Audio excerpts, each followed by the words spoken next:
Kita ke informasi lainnya, Saudara. Jajaran Polres Kuantan Singingi dan Koramil 09 Singingi melakukan pemberantasan penambangan emas tanpa izin edar atau peti.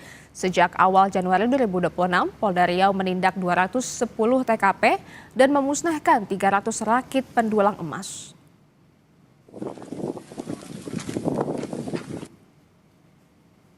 Tim gabungan Polres Kuantan Singingi dan Koramil 09 Singingi memusnahkan 12 unit peti dengan cara dibakar untuk mencegah kembali digunakannya untuk aktivitas ilegal.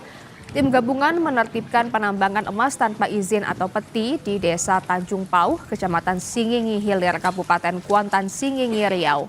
Sejak awal 2 Januari 2026 hingga April 2026, Polda Riau telah memusnahkan 300 rakit peti, menyita mesin kompresor sebanyak 10 unit, mesin sedot 111 unit, mesin robin 53 unit, dan alat-alat pendulang lainnya.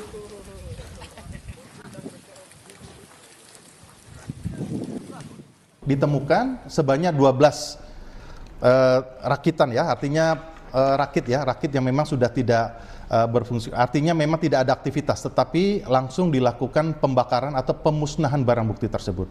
Kabupaten Kuantan Singingi ini sudah menangani lebih dari 29 laporan polisi, kemudian juga sudah mengamankan 54 tersangka, dan pemusnahan barang bukti berupa peti tersebut diantaranya adalah di 210 TKP.